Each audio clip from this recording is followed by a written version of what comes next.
Okay, so we're live. Welcome, everyone. I'm very pleased to be announcing another webinar. This is our first one in English. And while most of us, I believe, are Portuguese speaking, there are some of us who are not, which is great. One of the main drives of this event is to bring everyone else together and bring people from all over the world. So an online event serves that purpose very well. And today we have with us Sofia Costa. I've known Sofia for some time now. We met many years ago when she was working at the Trias, which is a wildlife rehabilitation center. And Sofia has a degree in ecotourism and also has a master's in tourism economy and regional development. So, and after working some time in the wildlife hospital, she also worked some time in the hotel industry.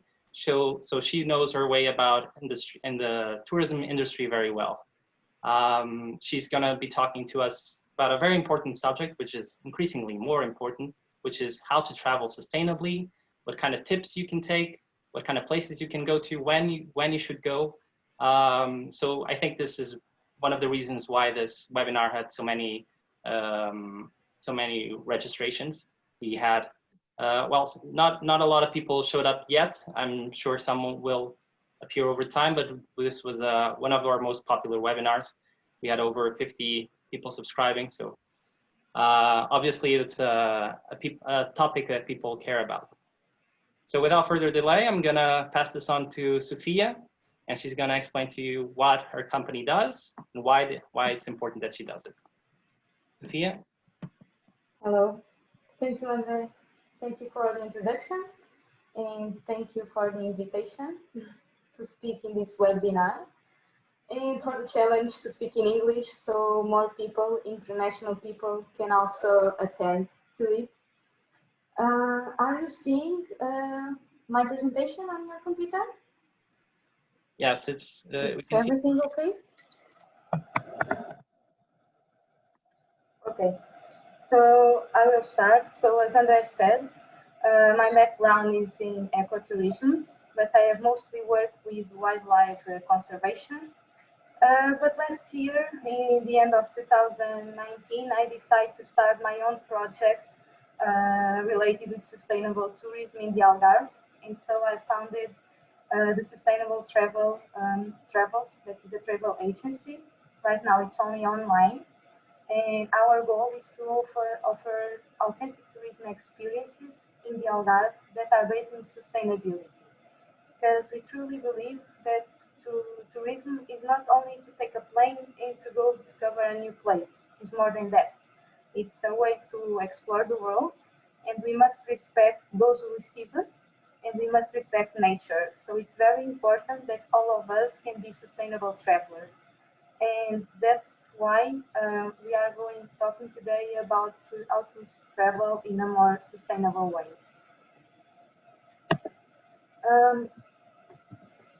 Before I start with some practical tips and advice about this, there are three concepts that I would like to share with you.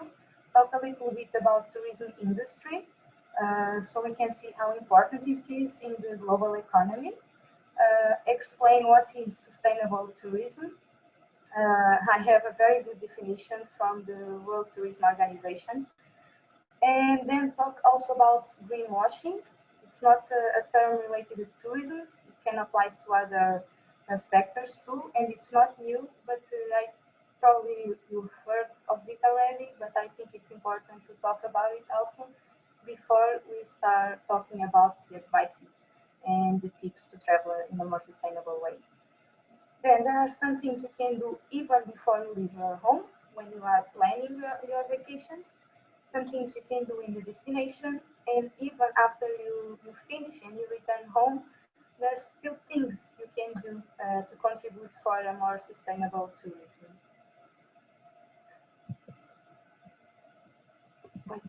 Sorry. So tourism industry is one of the biggest sectors, and it's a major it has really a big economic impact worldwide. And although all these data that I have here to show you, they are pre-pandemic, so they are data from 2018, I think they are still very significant. And I'm not going to address the COVID issue during this webinar because I really think that it's still very uncertain to talk about it and about the future and what will change in tourism industry.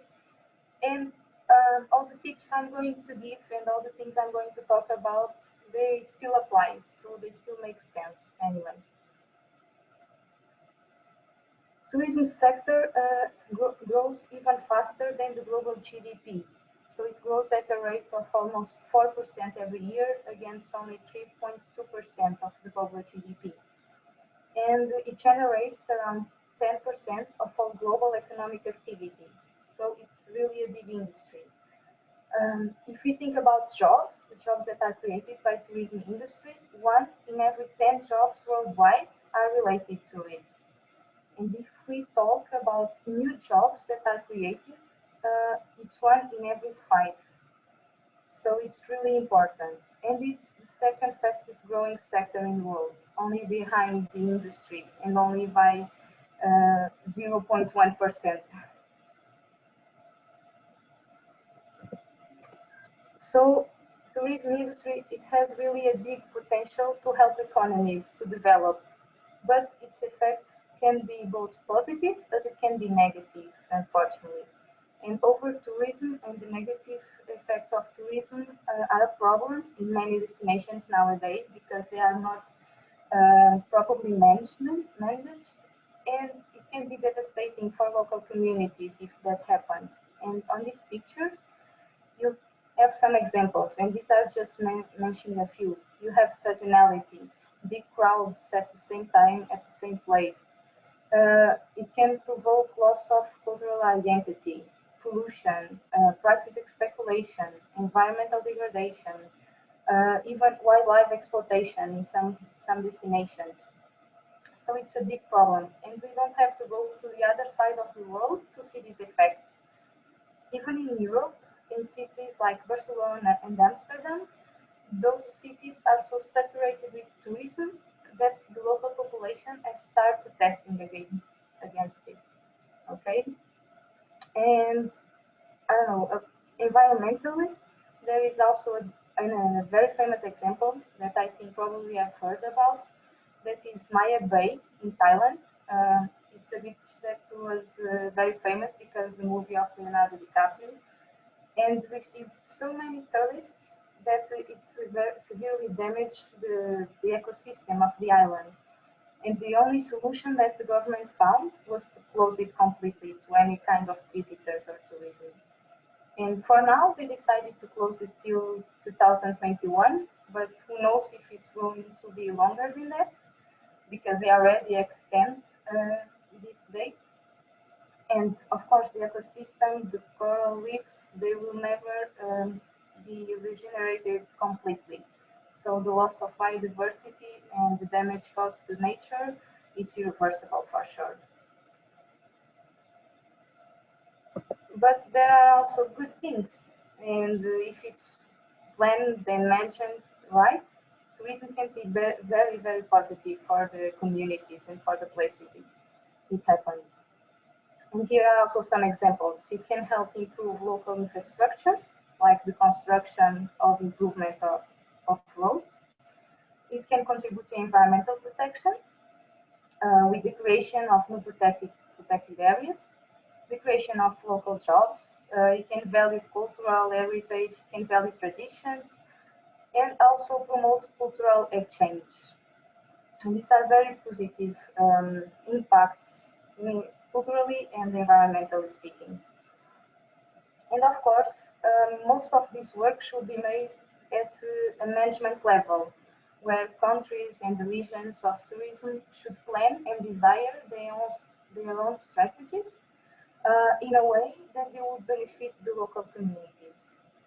But we, as a tourists, we can also take action, and we can choose to practice a more sustainable tourism and leave some positive impacts when we travel.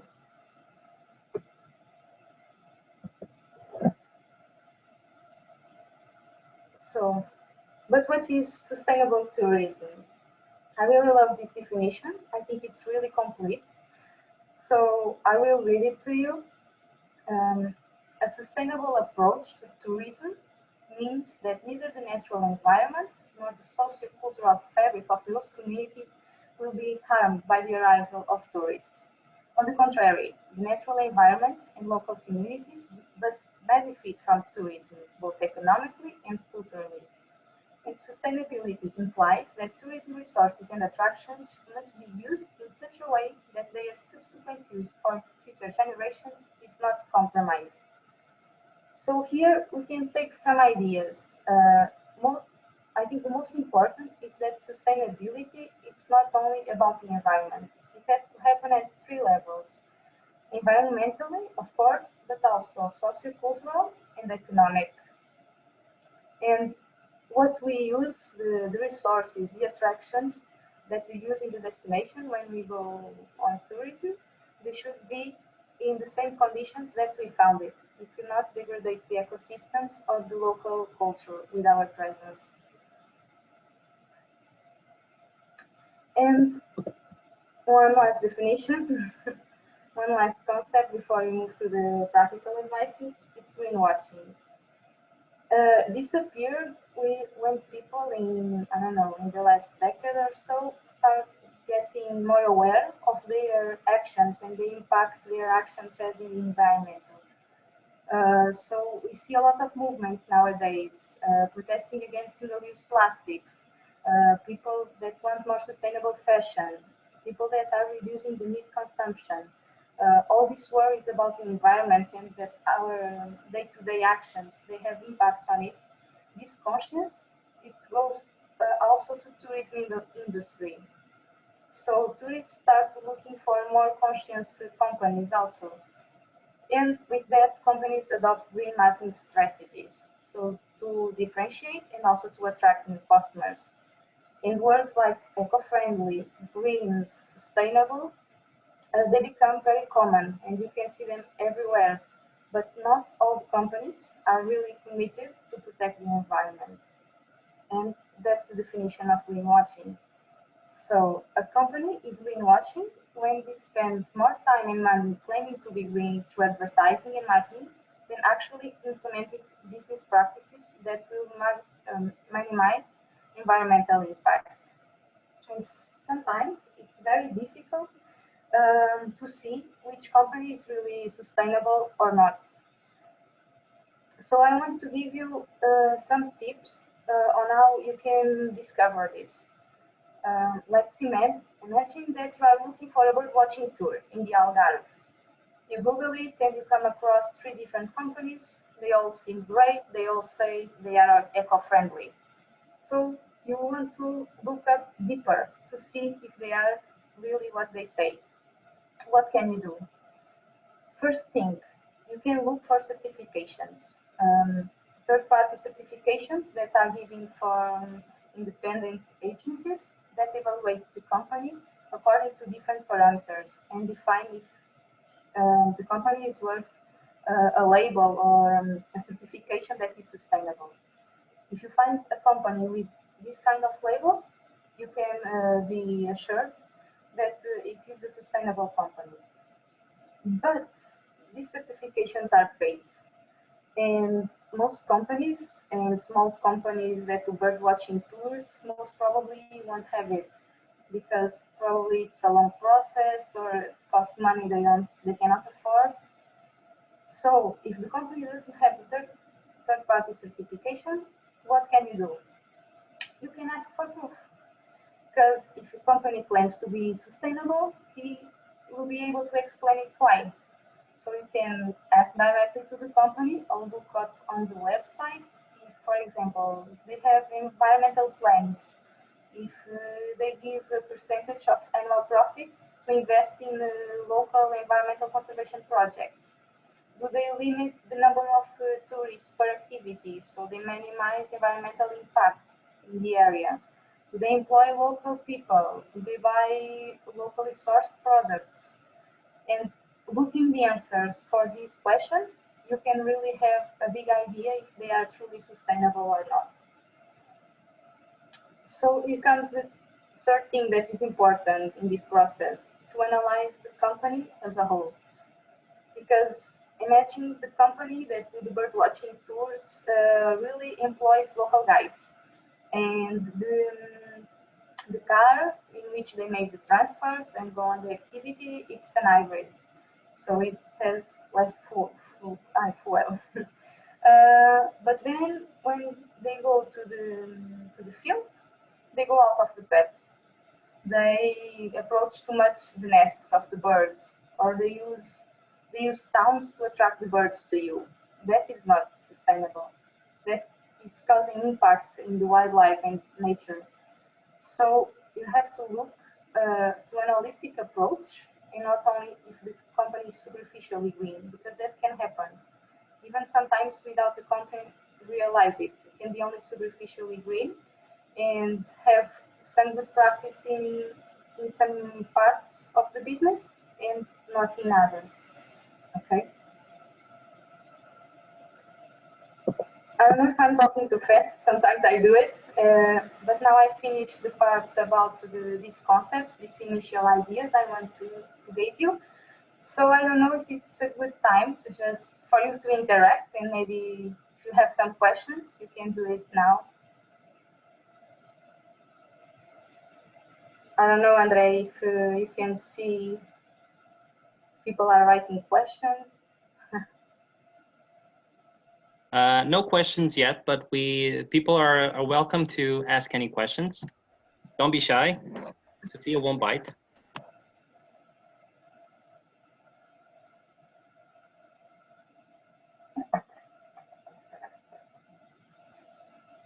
I actually thought it was very interesting that you mentioned greenwashing, because this is a concept that it's rather new for me. I usually, like you mentioned, when we see something that it's green or ecological or something, sometimes you don't even think, you just assume it's the right choice. And there are big brands. I usually buy from this one particular brand that is supposedly everything is biological.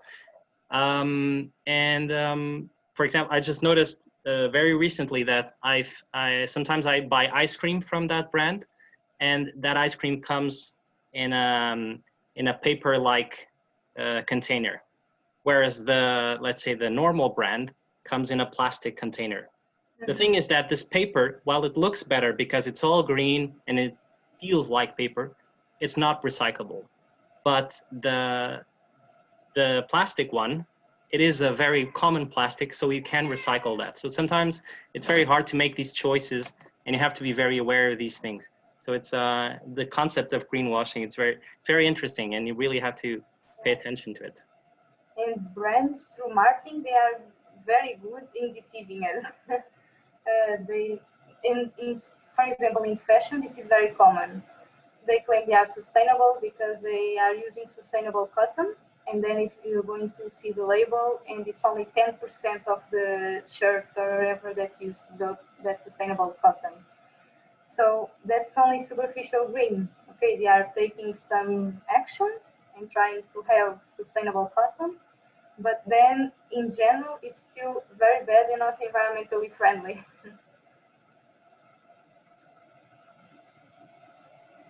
Okay, so I think we can go on. we can move on. Questions, people can just leave them on the chat, or in Portuguese, bate-papo, at any time, and then Sofia can get to them whenever she stops again. I think we can carry on, Sofia. Okay, so let's move on. So you want to go on your vacation, and first of all, you have to prepare your trip. And when preparing the trip, the first decision you make is when you want to go and where to go. And when making this decision, you should take in consideration to avoid ice season. And this is very important because if you book out of the ice season, you will avoid, of course, bigger prices. You'll get better deals. You will avoid the crowds if it's a very touristic place. But most important, you will be helping to ensure that the place in question is not overcrowded and that the resources of the region can be better managed. because seasonality deeply affects local population and their daily lives, not only by the questions of traffic and crowds, but mainly because high seasonality, and this is very evident here in the Algarve, unfortunately, it means poor job conditions and pressure on the resources. And in the Algarve, we see that in the summer, when the population triples with the arrival of tourists, and we have water problems. We have hotels that are open during, I don't know, 6, 7 months, and during winter months they close, and the people lost their jobs for half of the year. So this deeply affects local communities, and you should take that in consideration when booking your travels. And also consider that high season changes from place to place. Okay, if in the Algarve high season is June, July, and August, if you want to go to Rome or Paris, I guess high season is every weekend because people go there on short week breaks to visit the cities. Or if you go to Africa, um, to Tanzania, the high season is November, December. So it depends. The high season depends on the place you are visiting, and you should check what is the high season of the place. After you know when and where to go, you will need to book an accommodation. And for this, you should always choose to book locally owned hotels or guest houses. Because by staying at a locally owned hotel, you will be empowering small local businesses. And the money that you are spending on your vacations, it will remain in the region. Because normally big hotels or big international corporations, big groups, the headquarters is not in the region, and sometimes not even in the country, somewhere else in the world. So most of the profits go outside the place you are visiting. So staying on local accommodation will benefit the regional economy. It will help to create new jobs, generate more local profit, and also value traditions. Because normally people with local accommodation are very proud of the traditions and want to show you more authentic experiences. So we will have more cultural immersion if we choose this. And some years ago, I could understand why you would opt for an international hotel chain, because it gave the sense of security, guaranteed quality. Because traveling in Europe and staying in a three-star hotel, it's not the same that look for a three-star hotel in Latin America or Asia. The standards are not the same in the different continents or even in the different countries. So with international change, you could trust that the standards were the same all over the world and that we will not have unpleasant surprises when you arrive to the destination. But this is no longer an issue. We know that because we have platforms like booking.com or hotels.com where besides you can book from them, they have a very important factor of reading the feedback from previous tourists that stayed at those hotels. So you can have the feedback from there and see if the accommodation is the right for you. Please try not to book through these platforms. Normally they try to keep us with discounts and everything, but if you contact the hotel owner directly, probably will pay the same, or sometimes you can even have a discount, and they will not pay for the commission for these platforms that are normally very high. Other advice to do on this stage of planning your trip: do a lot of research. You should research about the place and the local culture that you are visiting. Try to find out about local costumes. Learn about some basics of the language, how to say hello, how to say thank you in the local language. This is very important because it will help you to integrate better, and especially if you are visiting a very different culture, so you don't do anything that can be offensive without knowing. And also, if you try to speak the language, something basic like hello, local population will be very, very glad for your effort. So, next step, all booked. The day of the tour is around the corner and it's time to pack. So I have 2 tips on this matter. Pack light and travel with a reusable kit. By packing only with the essentials that we need, because we don't need to take 7 shirts if you're only going to spend the weekend out, you will save some fuel on your travels by car or by plane because you'll be lighter and there will be less carbon emissions. And this may seem very insignificant, but little actions taken by thousands of people will make a lot of difference. And plus, if you give some extra space in the luggage, you can return with more souvenirs that you buy in local commerce.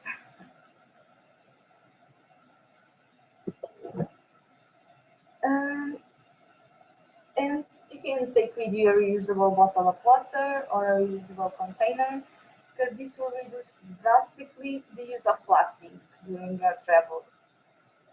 It's very easy. You can pass the security with the empty bottle and refill it inside the airport. And with the containers, you can take with you some snacks to eat on the way instead of buying them on the airport or on board because they are really expensive and usually, I'm not sure, they have plastic. Depending on the type of traveling you are doing, you can also take a set of reusable cutlery, some forks, a spoon made of bamboo or wood. And you can use this, for example, if you are visiting food fairs or outdoor markets where you are eating in the street, so most probably they will give you plastic ones. I have here some more examples also of eco-friendly reusable items. Bamboo toothbrush, reusable sandwich bags. You can also take this with you, and not only when you travel. This you can also use on our daily lives to be more sustainable on.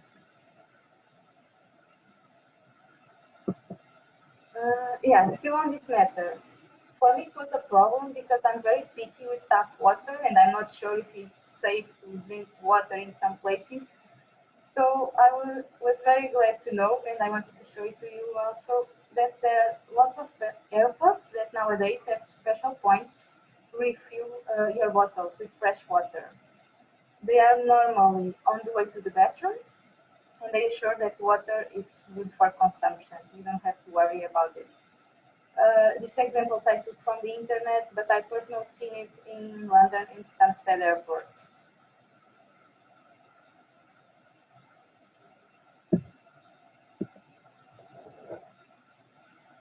So everything is packed already, but there are still three more things you can do before you leave your home. You can check your fridge and pantry, especially if you are going away for more than a week. It is important to see if you have any food that can go to waste. So use everything that you can before you go. Leave some that you can for family, for neighbors, so you don't go to waste.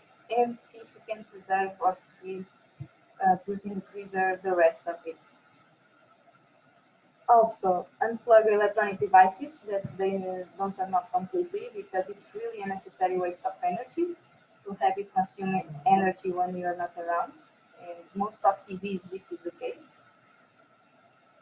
And there is no need to print your tickets and reservations anymore because we have a lot of apps that you can have on your phone, our e-tickets, or you can show on your phone your email with your hotel reservation.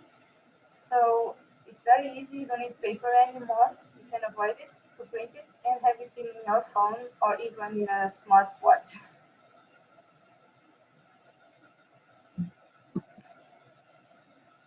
So vacation started. What can you do in the destination? In the accommodation, I have two tips, two advices. You can hang the towels and put the do not disturb sign. And I'm going to explain this. In our homes, we don't change towels daily. I mean, at least I don't. I use it a couple of times before I change it. but many hotels, they do this as a common practice. So if you want to save water and energy of the cleaning of the towels, you can just hang them after you use it, and this will give the information. I think it's most places in Europe, and I believe in the world. If you hang it before, after you use it, you will give the information that you want to use it again. And the putting the do not disturb sign on your bedroom door, this I just learned recently. But if you have it on your door, no one will go inside. So no one will clean your room that day. And if the room is clean and you don't need it for no one to go inside and clean it, you will reduce the chemical agents that are present in cleaning products and the electricity and water that they will use to clean the room unnecessarily. So just put the do not disturb sign outside your room door and you will help save the environment.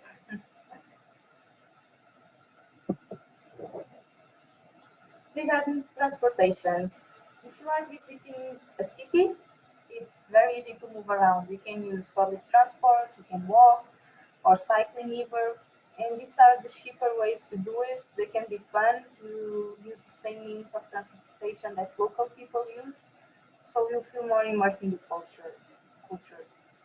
So my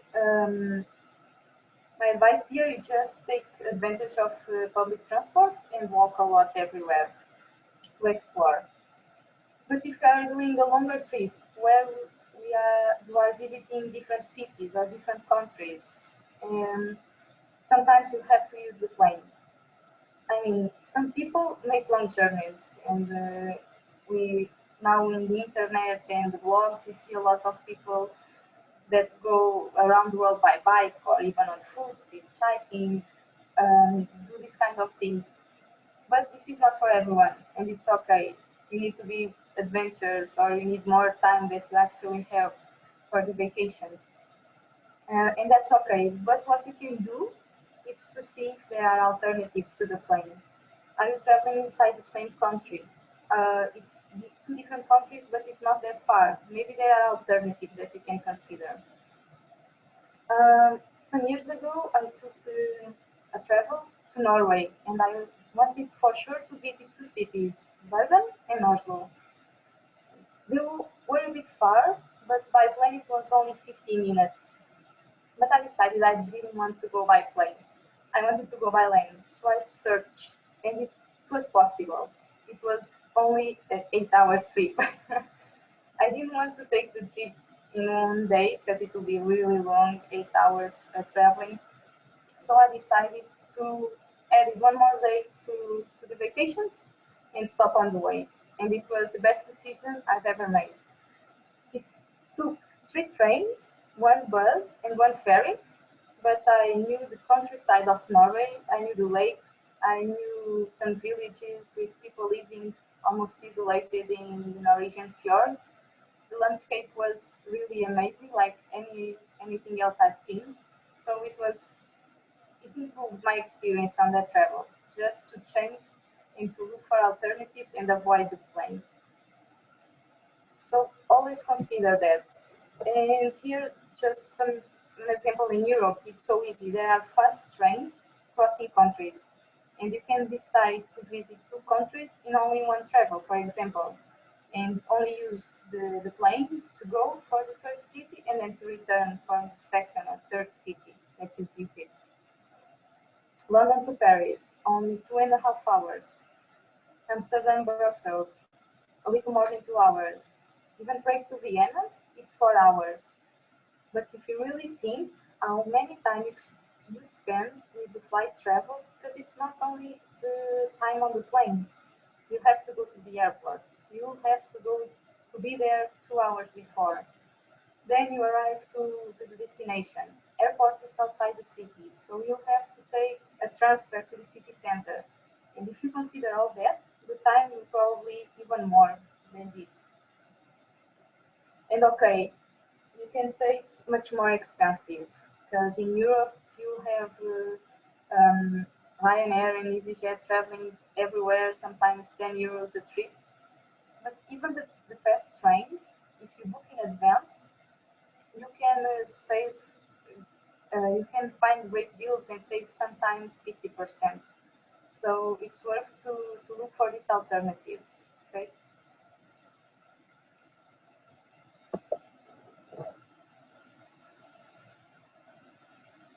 More advice when you are in the destination.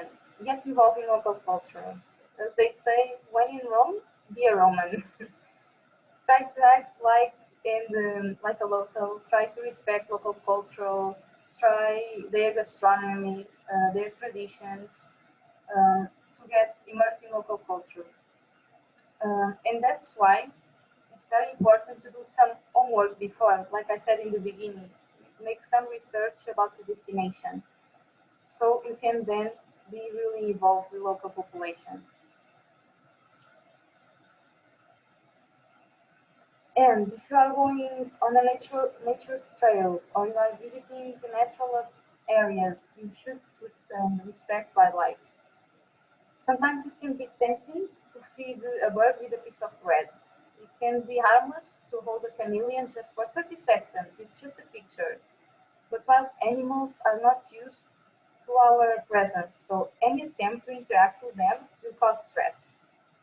And for example, with the Mediterranean chameleon, that is an example that I know very well. They change colors not only to hide from the predators, but also with their moods, to express their mood. And I don't know if you ever touch a chameleon or probably you've seen photos in the internet. Most of those photos, the chameleons have black spots on the body. Those black spots are signs of stress. Okay, so any interaction with wildlife, even if it's just 30 seconds and seems harmful, it's not. It's causing unnecessary stress to the animal. And of course, if you feed a wild animal and you do it, and the person behind you do it again, they will get used to our presence. They will get used to easy food. And that will change the behavior of the animals. And that's very dangerous for the species. And with that, I have also an example. Uh, that is, I went to Madeira some time ago, and I went on a trail. Trails, there those beautiful trails they have in Madeira in the middle of the forest. And this trail ended on a viewpoint in the middle of nowhere, and there was a tree. That tree was filled with a lot of small birds, and I wanted to take a picture of those birds. I don't remember the species. So they were a bit far, so I had to change my camera lens. I reached for the lens on my backpack. When I did it, I touched the plastic around the lens, and I don't know, half a dozen of the animals, of the birds, just flew in my direction and stayed near me. And I thought it was really strange. Why would a bird come out of a secure place like a tree and come in my direction? It took me some minutes to realize that the sound of the plastic that I made with my lens, it looks like the sound of unwrapping a cracker. So those animals in the middle of the forest in Madeira, they were used to be fed by tourists and by visitors of that trail.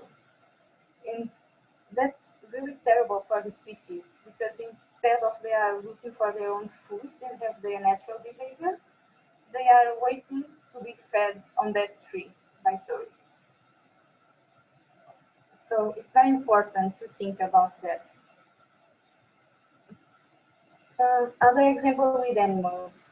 Do not engage in activities where animals are explored. And I know no one does this on purpose. No one wants to harm these animals, but there are around the world elephants, snakes, tigers, countless animals that suffer from physical and psychological damage because they want to transport tourists, to take pictures with tourists.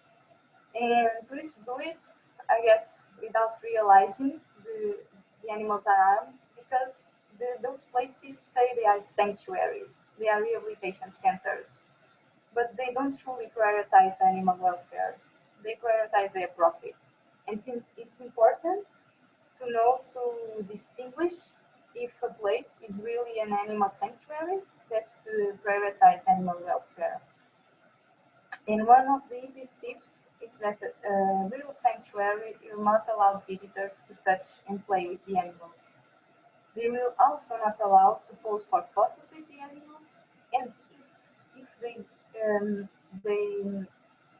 they let you approach the animal, it will be in very specific and supervised conditions.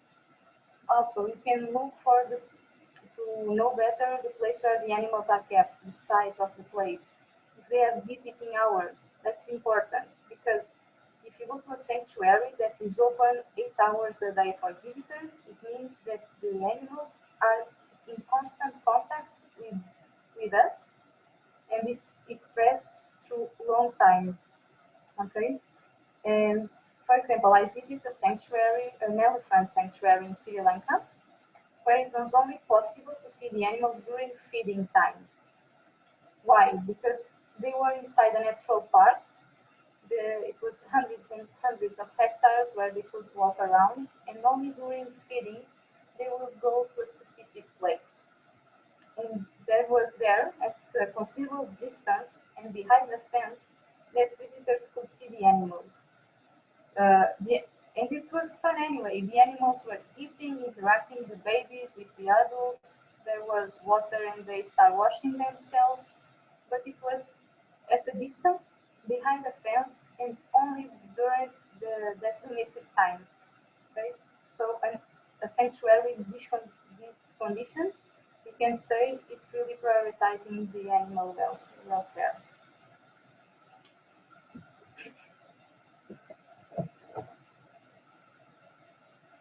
It's never too much to say this. Support local economy. So I've said it about the accommodation. It's also true for restaurants, shops, when you buy some activities. Always go to the local establishments and for local guides. You'll get more immersed in the culture and will help the local economy. And last, we when we are traveling, we always want to come with some souvenirs for us, for family, for friends, to remember our vacations.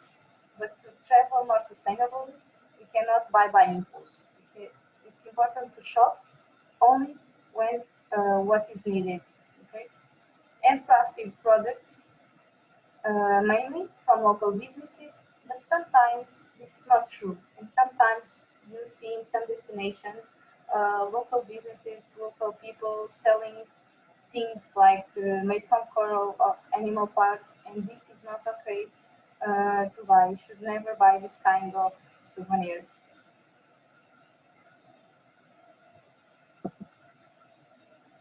And the trip is over, the vacations are over, and we are back home. There's one more thing that you can do, and that is share your experience and give feedback. Because the initial research that I've talked about, and as you saw, it can be really exhaustive, and not everyone is willing to do it. So it's extremely important to share your sustainable tourism experiences, even if they are positive or negative. Just share it with friends, with families, with your network, because that will help others to make more informed decisions, and it will help ecotourism and sustainable businesses to grow. So share if you felt that you help the local community, if you felt that the company respect and help improve wildlife in the place. It's very important to give this feedback. And of course, we are in the digital world, so it's also important to take time to make online reviews of the companies you use during your vacations. And you can do it in platforms like TripAdvisor, you can do it on Google, and some companies have Facebook, mostly of them have it right now. So you can also leave comments on Facebook and evaluate the company for other tourists to see and to make more informed decisions. Just to end with some advantages of traveling in a more sustainable way, these are just a few that I choose to put here. You will get a more authentic experience, and you will be able to understand the local culture. You will support local economy. It will help to maintain the identity of a place, because if you visit a place with interest in their traditions, you can be sure that local people will maintain those traditions and will be proud of them and will keep the identity of the place. And of course, it's better for the environment. To finish, some conclusions. Preparation is very important, so prepare in advance and do a lot of research before you travel. If you are not willing to do all that research, you can choose a tour operator to do it for you. Uh, Try to choose a sustainable tour operator, and for that you can use those tips I gave you in the beginning. See if it's certified. If not, ask for proof and analyze them as a whole. Also, respect local customs, the cultural and lifestyles of the place you visit. Reflect on the impact of your presence, because you know every decision, every action you take can have an impact, positive or negative, on the destination. So you should always reflect on your decisions along the travel, along the trip. But of course, present yourself realistically. What do I mean by that? Okay, you want to be more sustainable. It's essential. All of us should do it. But imagine you have a health issue and you cannot walk everywhere. That will be more sustainable to walk, but you can do it. So you can take the bus, you can take the train. Um, just adapt your travel and these sustainability tips for your reality. So your experience will be also good for yourself. And share your experience and return home, of course. To finish, I just would like to say that we have two free ebooks, Sustainable Travels. One of them is exactly about what we talked about here. It's like a resume of what we talked here. It's the Sustainable Tourism Checklist. And the other one, it's a 3-day itinerary in the Algarve of things and places that you can visit in the region during low season. Okay, so not during summer. If you are interested in receiving these ebooks or one of them, you can just email me. Here are the contacts, and I will send it to you. And that was it.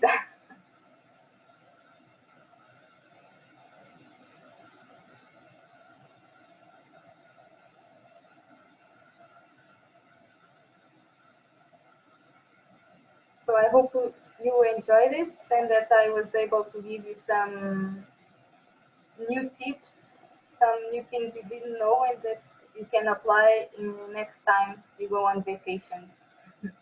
That's what I hope. Thank you, Sofia. That was very different from what I expected, at least. I thought we were going to see more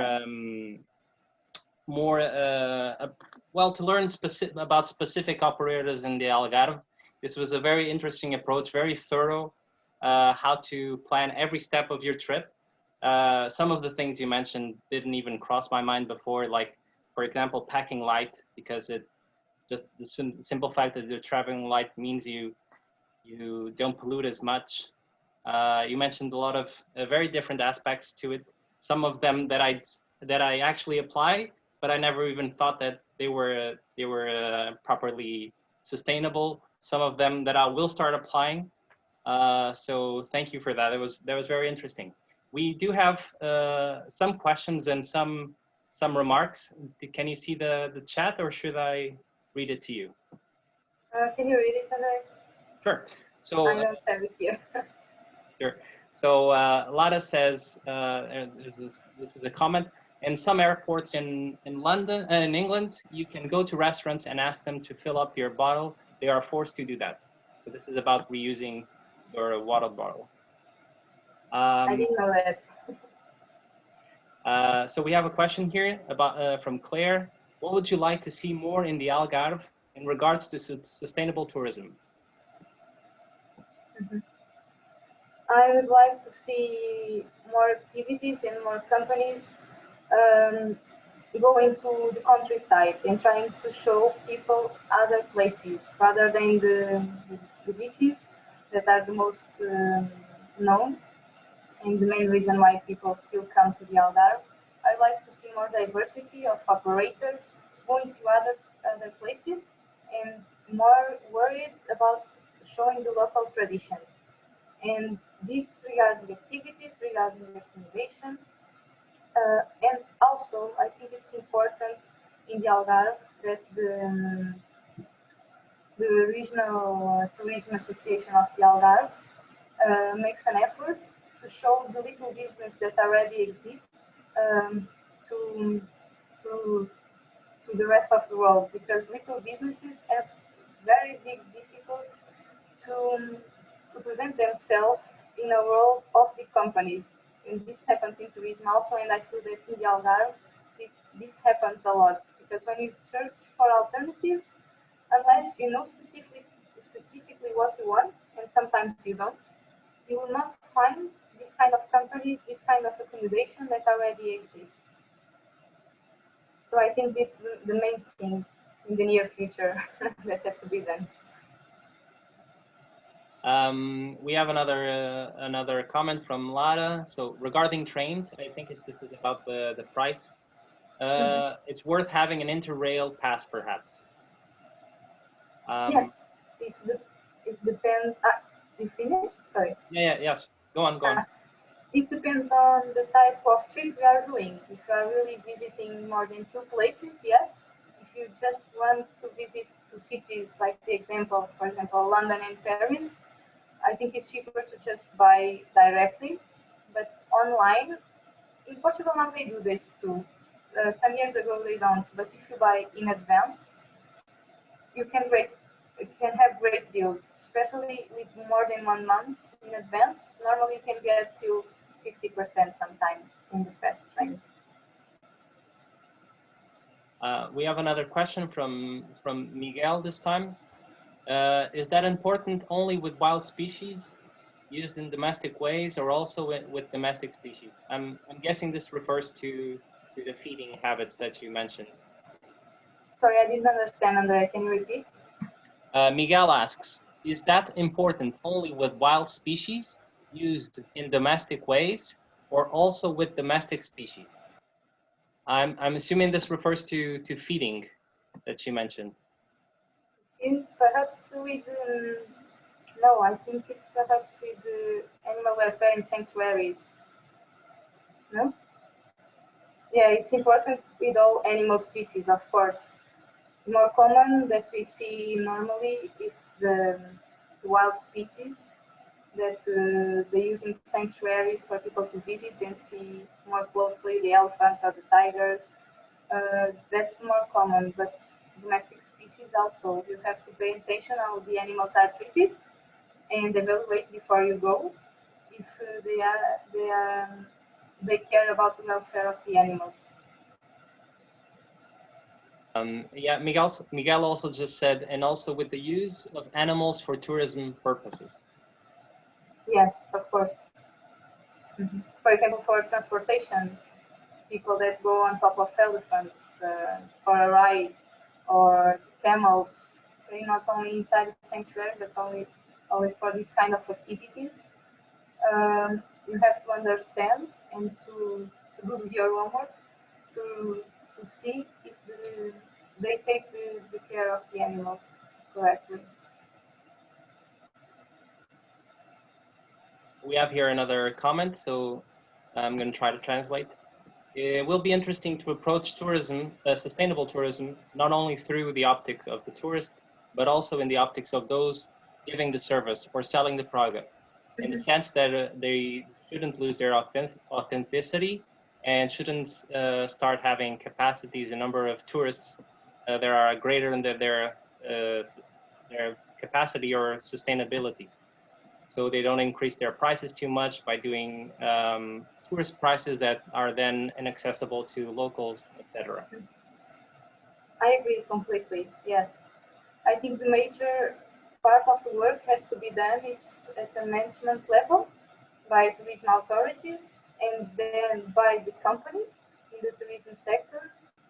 And because what we can do, it's very important, but compared with the damage that can be done to a region, to a destination, by companies that don't respect culture, local culture, or don't respect the environment, and lack of planning by the tourism organizations, it's much worse. And we have one final remark from Anna. It would be worth it to think about whether digital technology in tourism really is sustainable for tickets, etc., but also how people use mobile during travel. Data centers are not that green. That's true. It's not my area, this digital part of the business, but I know, yeah, that's true.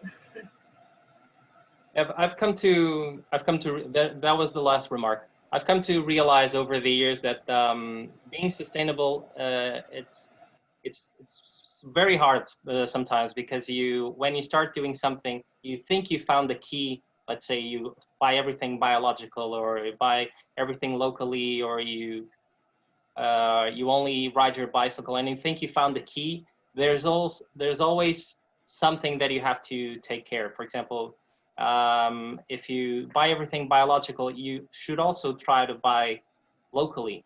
For example, sometimes buying biological is not the most sustainable way, because sometimes they come wrapped in a lot of plastic. This is a very good example that Anna just pointed out about the let's say technological waste as well, and pollution. This is also something that it's somewhat recent, and people are really not well suited to deal with this, how to reduce your digital waste, because this requires huge servers. So I think the key is to always try to minimize and try to be balanced, which is basically what you explained throughout your presentation. You find small solutions, local solutions, and try to keep it in a minimal level, obviously in a comfortable level, but in a minimal level.